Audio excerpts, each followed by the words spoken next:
Segunda carta do apóstolo Paulo à igreja de Corinto, segunda aos Coríntios, capítulo 1. Iniciamos esta série no domingo passado e nós daremos continuidade hoje nos versículos de 8 a 11. 2 Coríntios, capítulo 1, versículos de 8 a 11. Segunda carta aos Coríntios, capítulo 1, de 8 a 11, diz assim a palavra do nosso Deus. Porque não queremos, irmãos, que ignoreis a natureza da tribulação que nos sobreveio na Ásia, porquanto foi acima das nossas forças, a ponto de desesperarmos até da própria vida. Contudo, já em nós mesmos tivemos a sentença de morte, para que não confiemos em nós, e sim no Deus que ressuscita os mortos, o qual nos livrou e livrará de tão grande morte, em quem temos esperado que ainda continuará a livrar-nos, ajudando-nos também vós, com as vossas orações a nosso favor, para que por muitos sejam dadas graças a nosso respeito, pelo benefício que nos foi concedido por meio de muitos. Vamos orar mais uma vez. Senhor nosso Deus, nosso Pai Celestial, ó Deus, a Tua palavra está aberta, Senhor. Ela é poderosa, por meio dela sabemos, o Senhor criaste todas as coisas. E, ó Deus, e por meio dela o Senhor tornou vivo o homem pecador. Aquele que estava morto em seus delitos e pecados, pela Tua palavra, conhece a vida eterna, ó Deus. E nesse momento, ó Deus, certos, ó Deus, do poder da Tua palavra, da maneira incrível e poderosa com que Tu manejas, para nos recriar como homens e mulheres à imagem e semelhança de Jesus.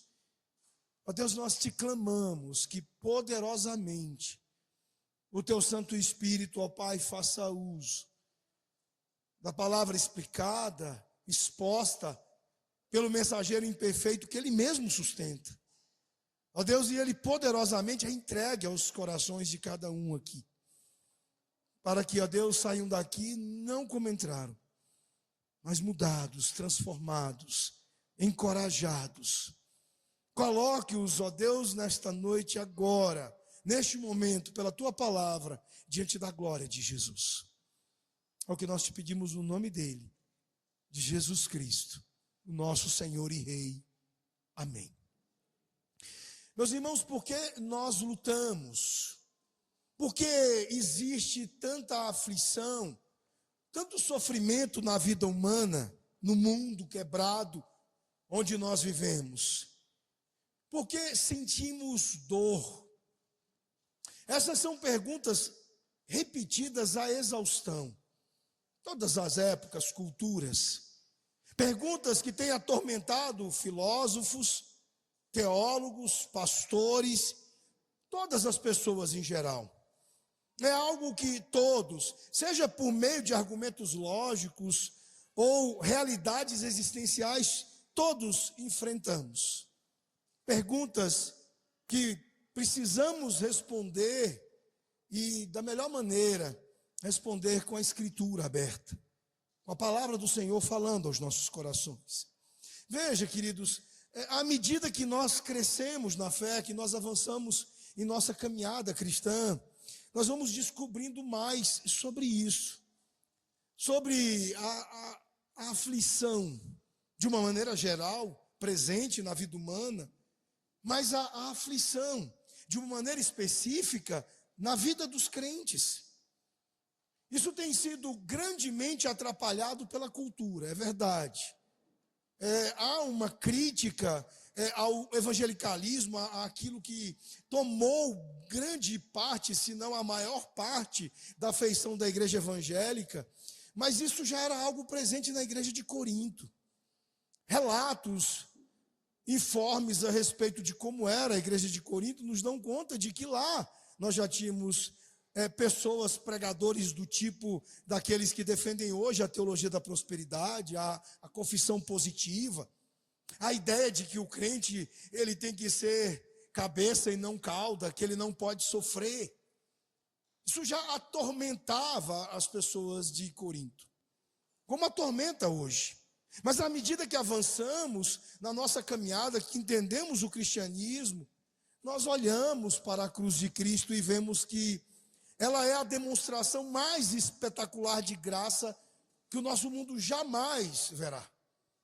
Mas ela nos coloca sob a realidade do sofrimento, da aflição, ao ponto de Paulo dizer coisas como: é um privilégio partilhar dos sofrimentos de Cristo. Veja, a cruz ela não teria acontecido se não houvesse necessidade dela.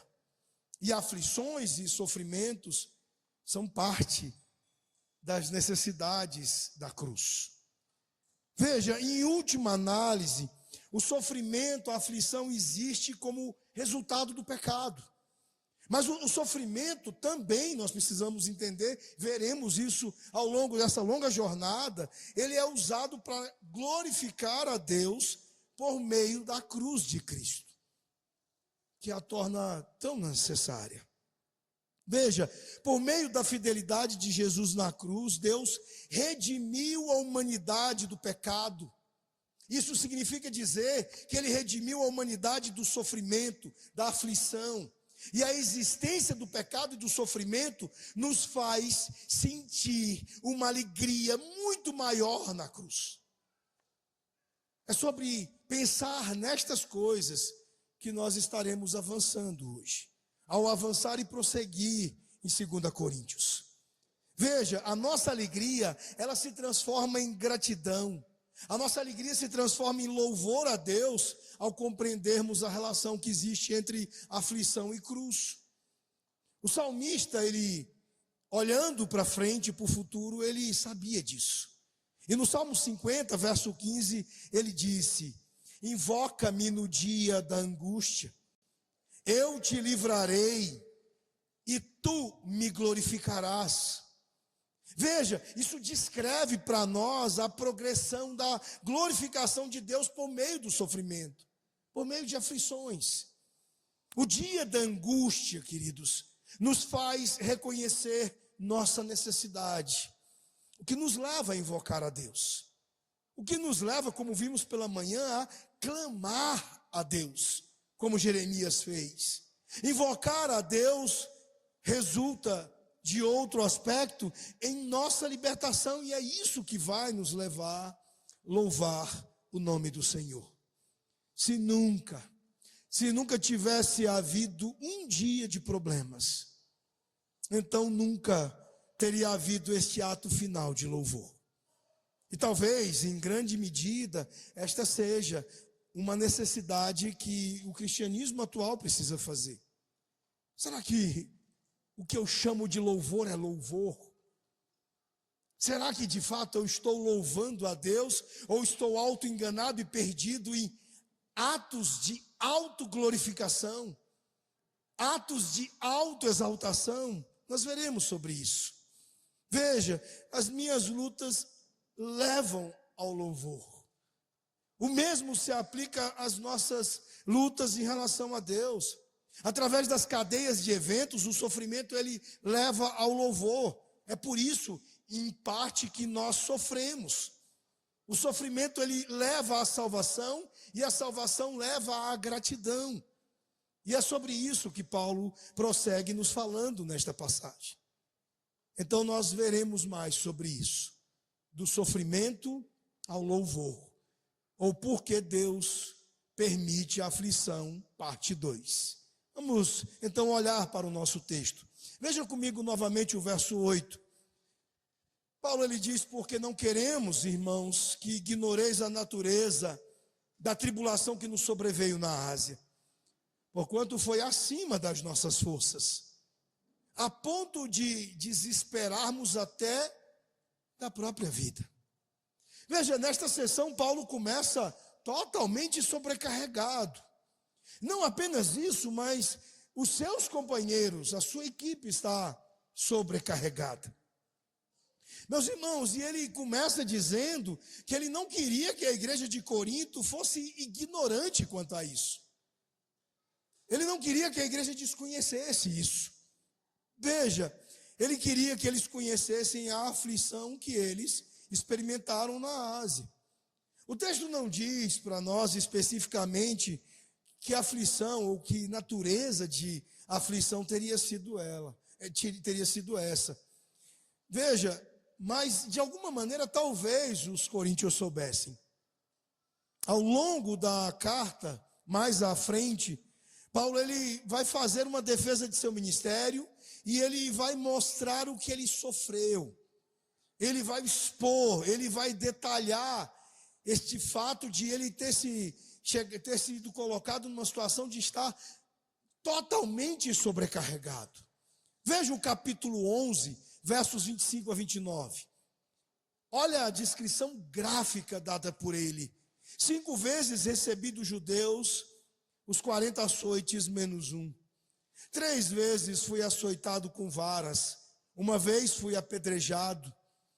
3 vezes sofri naufrágio. 1 noite e 1 dia estive à deriva no mar. Em viagens frequentes, em perigos de rios, perigos de assaltantes, perigos da minha gente, perigos dos gentios, perigos na cidade, perigos no deserto, perigos no mar, perigos dos falsos irmãos, em trabalhos e dificuldades, em muitas noites sem dormir, em fome e sede, muitas vezes sem alimento, em frio e nudez. E além de outras coisas, há pressão diária sobre mim, da minha preocupação por todas as igrejas. Quem é fraco, que eu não seja fraco. Quem é derrubado, que eu não fique indignado. Veja, Paulo ele está nos ensinando sobre uma maneira apropriada de demonstrar fraqueza. Muitas vezes, meus irmãos, nós nos esforçamos muito para parecermos fortes. De alguma maneira, eu não sei se apenas conscientemente, eu acho que talvez inconscientemente, muitos crentes trabalhem na inconsciência a ideia de autojustiça e de força. Eu preciso ser forte, o crente tem que ser forte. É o que passa muitas vezes nos corações de muitos crentes. Veja, e por conta disso, nós acabamos cedendo à farsa. A farsa de nós acreditarmos que somos fortes. É sobre isso que Paulo está aqui lidando com os coríntios. Ele entende que nós cerramos os dentes para suportar a dor e tentar não dizer uma única palavra porque nós queremos parecer fortes. Porque queremos ser super crentes. Porque, de alguma maneira, não estamos percebendo para onde estamos sendo levados com isso. Quer sermos levados ao orgulho e à autoglorificação. No fim das contas, meus irmãos, é isso que como pais, ou como mães, ou como crentes, ou como oficiais, líderes, etc., nós ensaiamos. Diante do fato de sermos fracos, queremos ser fortes. E aí queremos ser pastores fortes, presbíteros fortes, diáconos fortes, pais fortes. Eu sou um pai piedoso. E aí nós vemos o que é desejável se tornar na farsa que nós ensaiamos diariamente. Porque a força nunca foi e nunca será nossa. E é isso que Paulo compreende, e de maneira muito pessoal e emocional até, ele vai nos conduzir ao longo desta carta. Veja, quando isso acontece, nós nos sentimos humilhados, e deixamos de glorificar a Deus ao máximo, porque estamos tentando ser o que não somos, fazer o que não somos capazes de fazer, ter uma força que não carregamos. E em lugar de logo reconhecer toda a suficiência de Deus e glorificá-lo plenamente, nós fracassamos, falhamos. Veja, nós tomamos parte da glória e da honra que pertencem a Ele, trazendo isso para nós. Portanto, para dar a Deus a sua máxima glória, esta é a primeira coisa que nós aprendemos aqui. Nós devemos saber como contar aos outros sobre as nossas fraquezas e lutas. É isso que Paulo faz, totalmente sobrecarregado, ele compartilha isso. Eu não sei se vocês se lembram de uma frasezinha muito boa, que a gente ouve há muito tempo no meio das igrejas. Alegria compartilhada é alegria aumentada. Dor compartilhada é dor diminuída. Meus irmãos, em outras palavras, é isso que Paulo está aprendendo a fazer aqui. É isso que ele está, inclusive, nos ensinando a fazer aqui. Veja, eu quero clarificar aqui um pouco mais essa questão.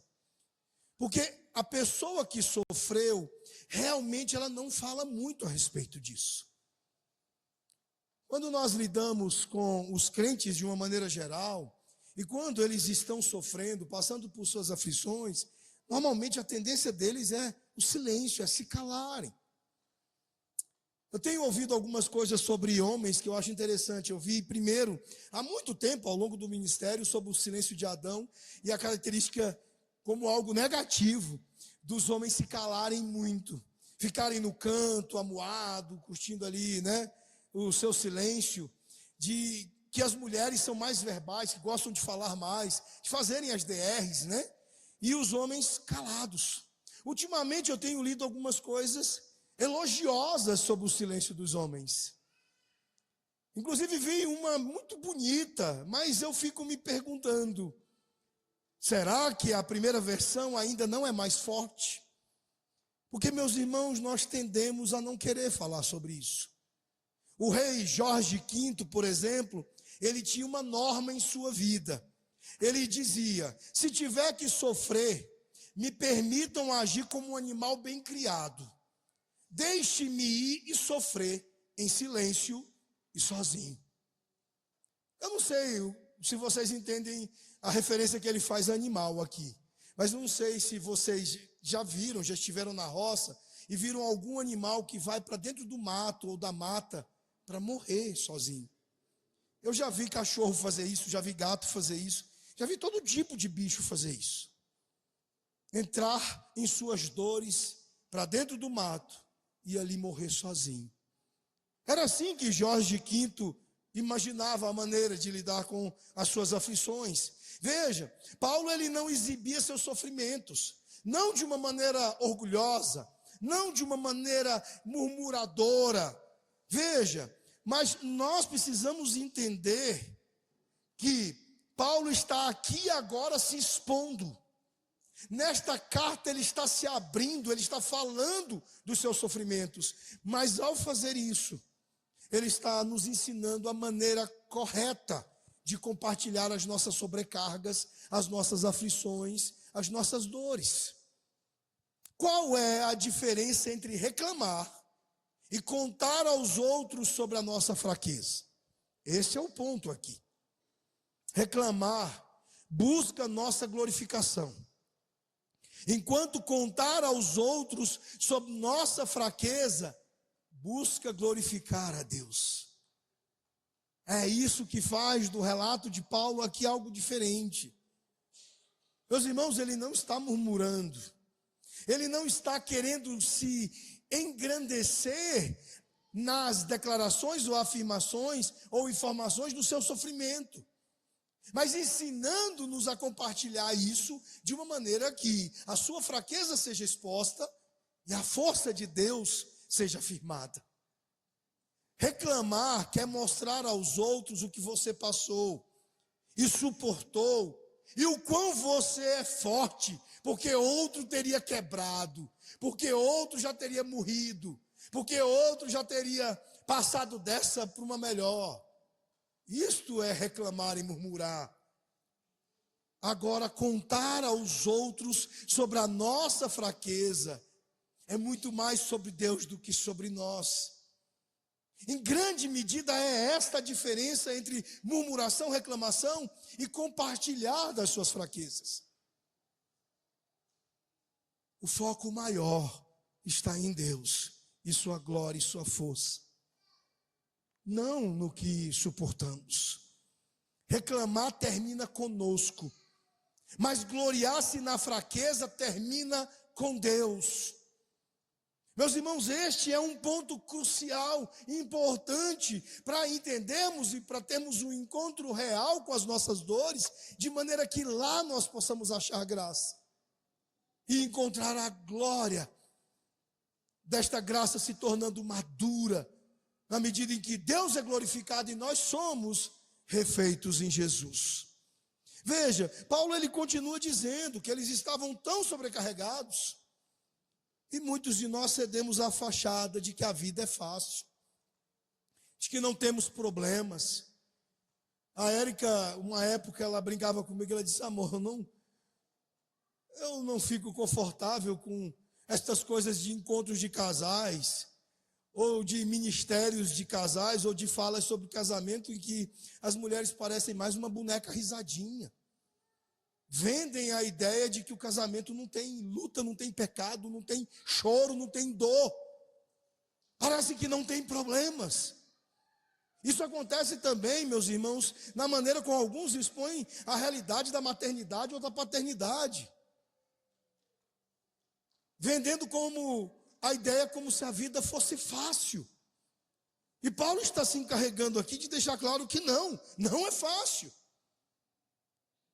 Mas veja, isso é preocupante porque ao vender as coisas desta forma, nós deixamos de perceber o quanto nós precisamos da graça de Deus. Nós podemos não ter problemas atuais que nos cercam ou que nos engolfam, mas ainda assim, nós somos ameaçados por eles ali na frente e ainda precisamos do amor e da graça de Deus apenas para realizar atividades normais da vida. É isso que é uma teologia cristã e uma teologia bíblica. Não a venda da ideia de piedade que se faz, cheio de crentes fortões, e que vivem a vida como se de fato ela fosse muito fácil. Veja, meus irmãos, estes fardos de aflições, estes combos de sofrimento, eles expõem muitas vezes o pecado do orgulho e da autoconfiança. Quando nós estamos completamente sobrecarregados, veja o que Paulo diz: além das nossas forças. Isso geralmente acontece e é esse um dos propósitos das aflições, do sofrimento. É Deus nos expor às nossas limitações. É Ele deixar claro que nós não somos deuses.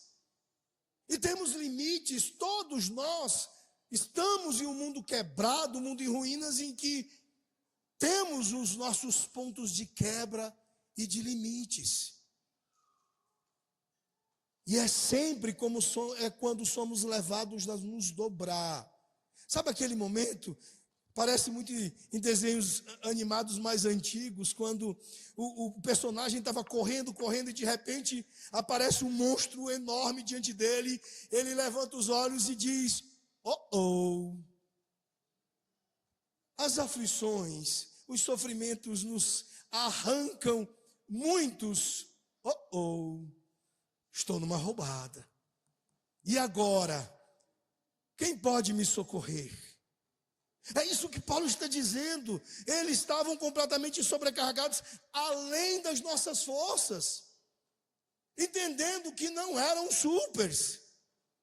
E ali ele deixa claro que começa-se a perceber o quanto nós temos dependido de nós mesmos em vez de Deus.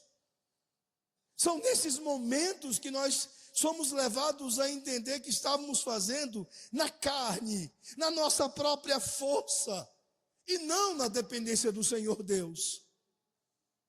Os fardos, queridos, são usados para nos afastar da nossa própria fraqueza e confiar no poder infinito de Deus.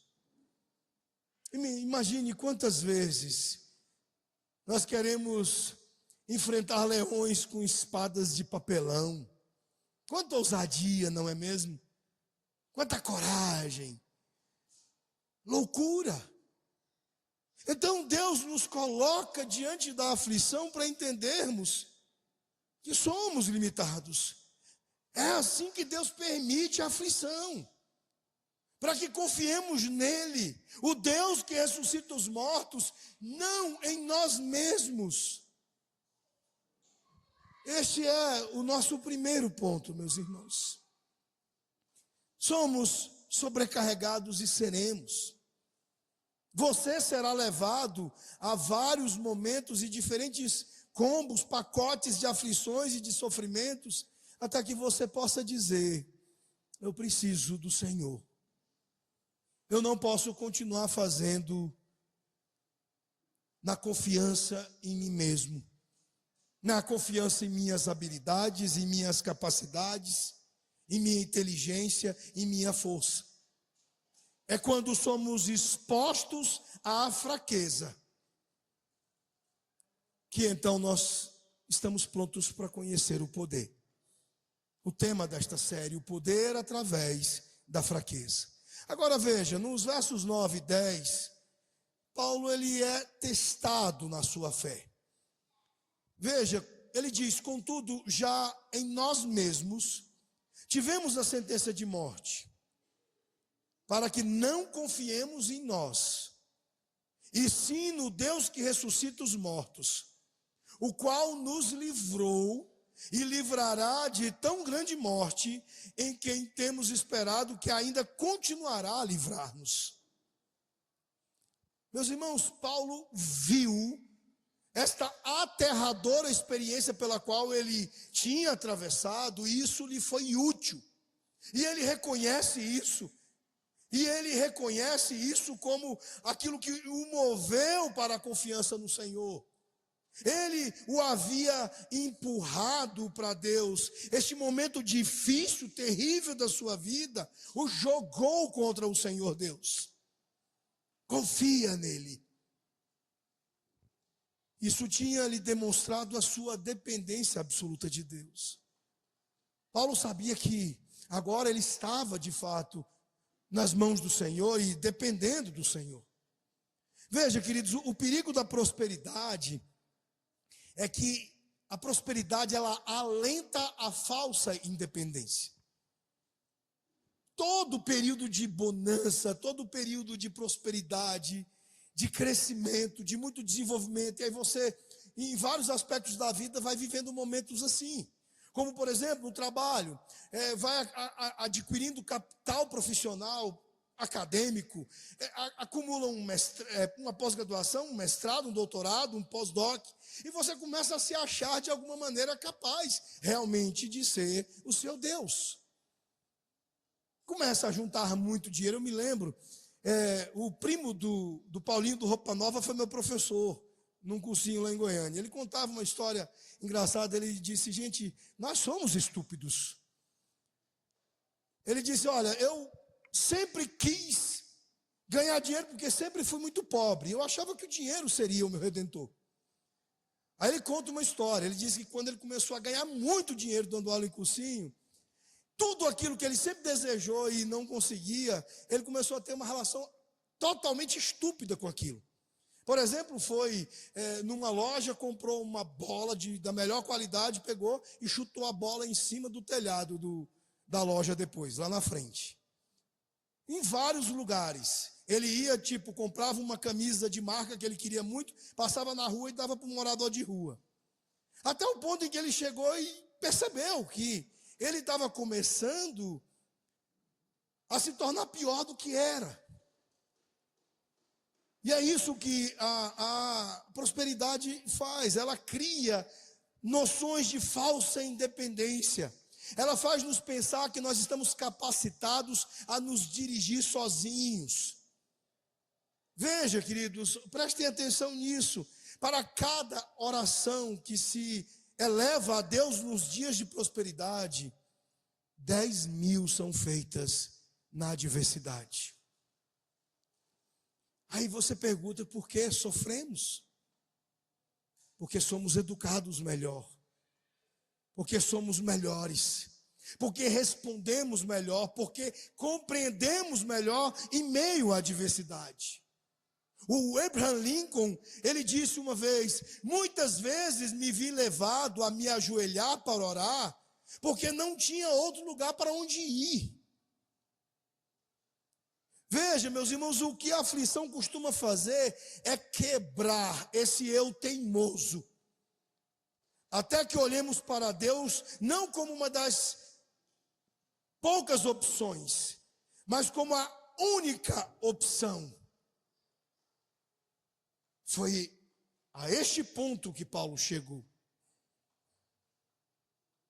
Se fosse algo médio, talvez Paulo dissesse: olha, nós temos a opção de buscar o Senhor, ou também tem isso aqui, ó, e também isso aqui.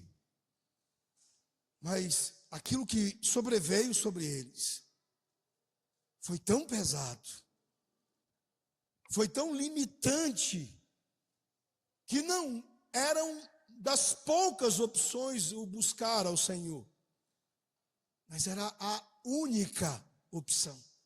E é isso que a aflição faz conosco. Veja, meus irmãos, o teste da fé na aflição, de quase morte de Paulo aqui. Veja, Paulo sabia que Deus pode ressuscitar dos mortos? Com certeza. Sim, Paulo acreditava que Deus pode ressuscitar os mortos. Então, o que mudou na fé de Paulo através dessa aflição de quase morte? A fé de Paulo, ela foi ampliada e ela foi fortalecida na vida real. E essa é a dificuldade comum de quase todos nós. Eu acredito aqui, seriamente, se não todos vocês, perto de todos vocês, acreditam em novos céus e nova terra. Acreditam na volta de Jesus. Acreditam que Deus vai ressuscitar vocês no último dia. Mas talvez vocês estejam precisando ou ainda necessitando de entender o que Paulo entendeu aqui. É que esta fé incrível, projetada para as coisas futuras, as coisas que ainda não foram consumadas, elas foram feitas para todos os dias. Elas foram feitas para cada manhã. Elas foram feitas para que vocês entendessem, meus irmãos, que agora, exatamente neste momento, Deus está os socorrendo com um milagre. Foi isso que o pastor Josué, quando ele me discipulou, ensinando-me a orar, ele disse: filho, a primeira coisa que você vai agradecer agora, orando, é: Senhor, obrigado pelo ar que eu respiro. Obrigado por estar me mantendo vivo exatamente agora. Obrigado porque exatamente agora o Senhor retém o meu coração, diferentemente do que acontece em Romanos 1, e livra-me do meu próprio mal. Meus irmãos, é esta percepção na vida real que Paulo passou a ter. Paulo agora ele tem um conhecimento experimental sobre o poder de Deus. E a fé fortalecida de Paulo, ela apresenta aqui uma convicção tríplice. Primeiro, ele nos libertou. Segundo, ele nos libertará, futuro próximo. E terceiro, estabelecemos a nossa esperança. Um futuro final está estabelecido com clareza para o apóstolo Paulo. E o resultado disto, meus irmãos, é que Paulo tinha uma confiança inamovível em Deus, uma fé inabalável em Deus. Ele sabia agora, além de todo argumento, o que Deus podia fazer por ele. E se ele podia ajudar a atravessá-lo aquela situação, então ele podia ajudá-lo em tudo. E Paulo está certo disso. Olhando para os salmos, nós vemos o grito do salmista, no Salmo 116, verso 8, ele dizendo: pois livraste da morte a minha alma, das lágrimas os meus olhos, da queda os meus pés. Meus irmãos, o salmista não está fazendo apenas poesia, mas ele está construindo a sua poesia a partir da realidade, a partir da consciência do que Deus pode e do que Deus faz por ele na vida real. Com seus pés, com seus olhos. Será que esta tem sido a sua experiência? Será que tem sido este o ponto ao qual Deus já levou a sua própria fé? Será que as aflições vividas por vocês, os livramentos, as libertações experimentadas pelo Senhor, já os levaram a este ponto real, de poderem dizer: o Senhor guarda os meus pés, as minhas mãos, os meus olhos? Eu posso dizer para vocês, queridos, que lá em casa a gente tem chorado muito ao longo da vida. Foram vários momentos de muitas dores. Mas o Senhor Deus nos sustentou até aqui. E como Paulo, nós estamos certos de que Ele nos sustentará no futuro. E que Ele fará isso de maneira definitiva e final, quando cumprir com todos os seus compromissos pactuais, com todas as suas promessas pactuais ao seu povo.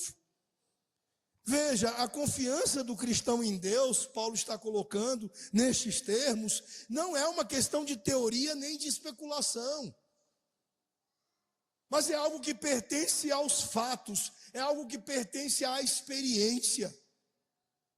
Meus irmãos, ele sabe o que Deus tem feito por ele, e portanto ele não tem medo.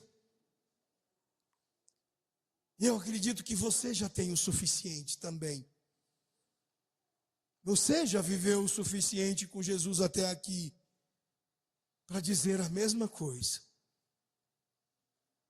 Veja, no verso 10, ele está falando de uma libertação completa aqui. Paulo, ele revela que nossas vidas sobrecarregadas e a nossa completa dependência de Deus nos levarão a uma libertação completa. Deus, ele não é como o prefeito que fica fazendo obras tapa-buracos, resolvendo um probleminha seu aqui, outro probleminha acolá. Entenda uma coisa, a graça, ela tem um impacto completo sobre a sua vida. Se você está sob Cristo, tudo está assegurado, tudo está guardado, tudo está protegido. A graça é para assegurar a você uma libertação completa. E este versículo revela 3 coisas sobre a nossa libertação.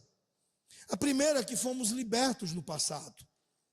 Não é difícil olhar para o passado e ver como Deus transformou até mesmo as piores situações em algo bom. Nós podemos nos lembrar das vezes em que clamamos a Deus quando toda a esperança parecia perdida e Ele correu para o nosso lado. Se não conseguimos enxergar esses momentos, queridos, então leve em consideração que você está vivendo e respirando neste exato momento. Isso é um milagre. E Deus está fazendo este milagre. Veja, pode haver um ressentimento em relação a Deus, enquanto ignora o fato de que Ele o manteve vivo por tanto tempo. Quando você nem merecia ter nascido. Todos nós fomos libertos de alguma situação ou provação do passado, e dizer que não fomos é cuspir na graça de Deus. Não é possível que você não encontre motivos para agradecer ao Senhor por coisas passadas. Paulo faz isso e você precisa encontrar este caminho também. Veja, Paulo, ele está falando sobre ser liberto aqui de um perigo mortal. Nem todos já estiveram em situações de vida ou morte, mas fomos libertos de um destino muito mais perigoso do que apenas a morte física, queridos. O fato de você poder confessar Jesus, ter a graça de estar aqui ouvindo Ele entregar a palavra dEle a você, é uma libertação que não tem precedentes. A morte física não é comparável a isso. Tem um livro de uma autora aí que diz, é um absurdo que crentes vivam uma vida cristã sem vitórias. Ela falando de prosperidade, de promoção no trabalho, de dinheiro, de carro novo, gente. Vocês foram salvos do inferno. Vocês foram resgatados da morte. Eram mortos vivos. E o Senhor os trouxe à vida. Como algo pode nesta vida ser vitória comparável a isso? Você já é definitivamente mais que vencedor. Olhamos para a cruz, meus irmãos, e vemos que o sacrifício de Jesus, ele nos livrou do castigo que nós merecíamos. Nós já fomos libertos do perigo mais grave de todos. Nenhum de vocês pode dizer, eu não fui liberto, pois já nos foi assegurada a maior libertação. Meus irmãos, essa é a mesma fé que Davi demonstrou em 1 Samuel 17, 37, quando ele disse, o Senhor, que me livrou das garras do leão e das garras do urso, me livrará das mãos deste filisteu. Ou seja, experiências passadas de libertação dão uma garantia de uma libertação futura. Paulo está ensinando isso, Davi está ecoando isso. Em segundo lugar, revela que ele nos libertará atualmente e nos sustentará em todas as situações. Veja, esta não é uma promessa de que viveremos além deste dia, mas de que já fomos libertos no momento que nos foi dado. Deus está nos livrando do pecado e da morte agora mesmo. Você pode ter caído em pecado ou morrido várias vezes, só enquanto eu estou aqui lendo este sermão. Mas Deus esteve com você durante todo esse tempo e ainda está. Este é o nosso ponto aqui. Quando não conseguimos olhar para o passado ou para o futuro, nós sabemos que Deus está conosco neste momento, independente do que você possa estar passando. A mensagem de Eugene Peterson, uma paráfrase das Escrituras, neste texto nosso, ela diz assim, foi tão ruim que achamos que não conseguiríamos. Sentimos como se tivéssemos sido enviados para o corredor da morte, que tudo estava acabado para nós. No fim das contas, foi a melhor coisa que poderia ter acontecido. Em vez de confiar em nossa própria força ou inteligência para sair daquela situação, fomos forçados a confiar totalmente em Deus. O que não é uma má ideia, já que Ele é o Deus que ressuscita os mortos.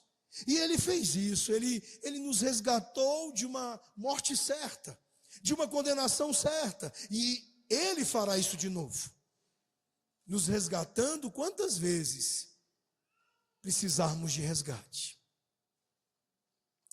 Meus irmãos, é isso que Paulo nos ensinou até aqui. E concluindo, veja o verso 11. Ajudando-nos também vós, com as vossas orações, a nosso favor, para que por muitos sejam dadas graças a nosso respeito, pelo benefício que nos foi concedido por meio de muitos. Veja, há aqui uma ação de graças. Veja, há aqui uma ação de graças total e uma partilha comunitária. Paulo não apenas está grato ao Senhor Deus, mas ele partilha de suas dores, suas aflições, seus sofrimentos, para que haja um envolvimento comunitário.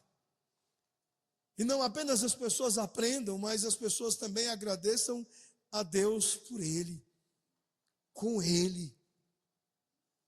Meus irmãos, Paulo ele explica aqui os frutos do sofrimento e da fraqueza. darei graças. Veja, em tempos de fraqueza e sofrimento, nós devemos clamar a alguém maior do que nós para sermos salvos.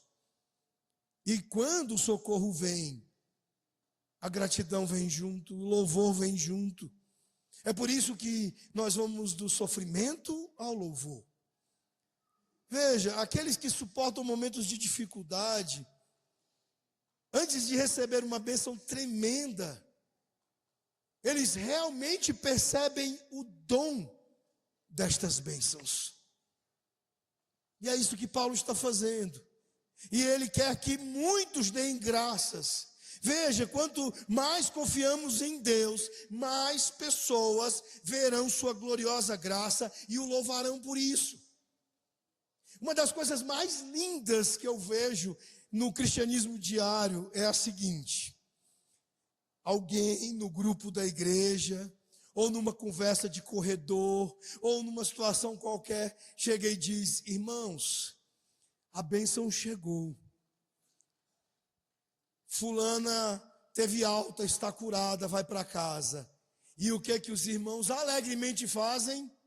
Todos vão lá, botam as mãozinhas e dizem: louvado seja Deus. Louvado seja Deus.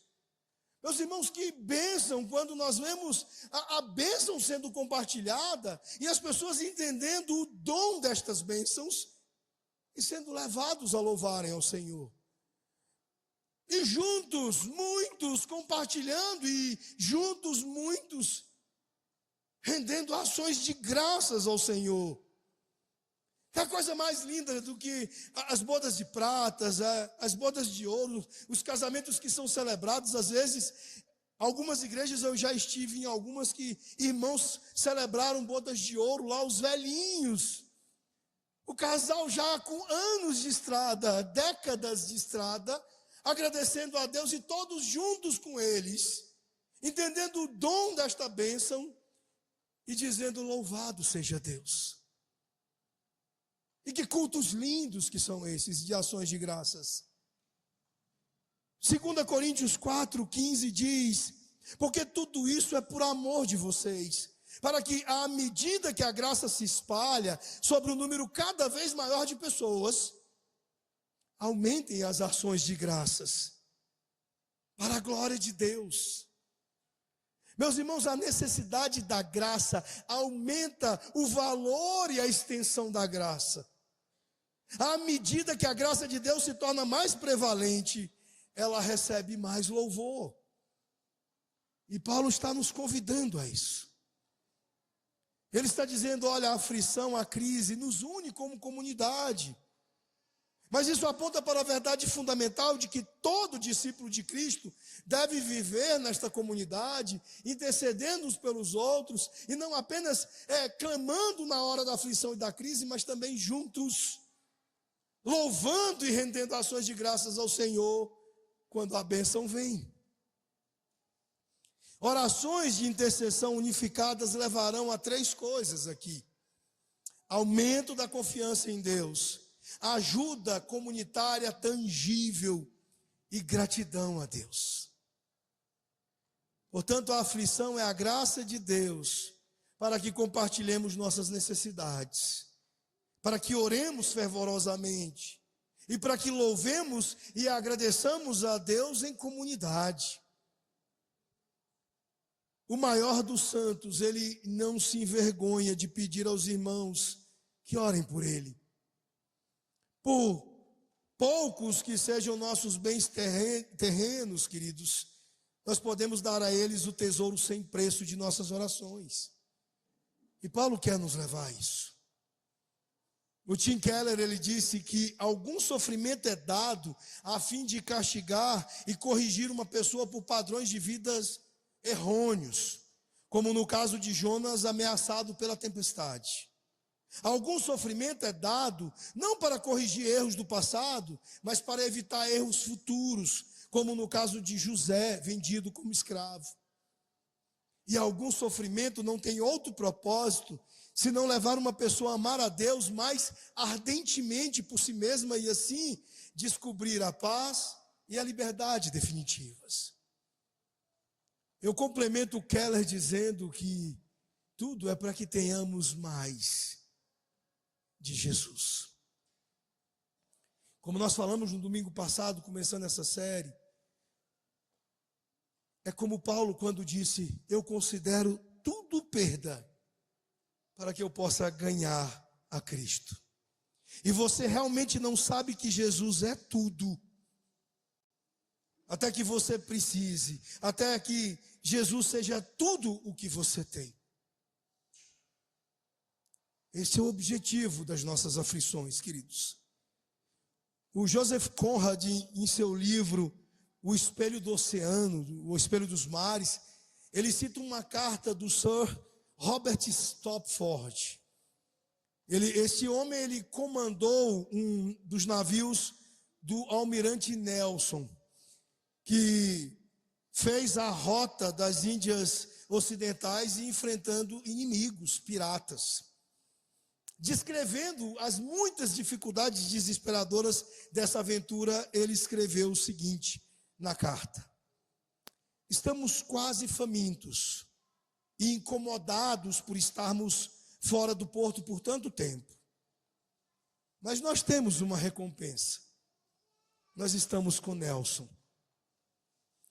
Meus irmãos, isto aqui nos ajuda a entender. É assim com o cristão. Quando nós compartilhamos os sacrifícios, os sofrimentos, as dores do nosso capitão, nós podemos dizer, como ele disse aqui, mas nós estamos com Cristo.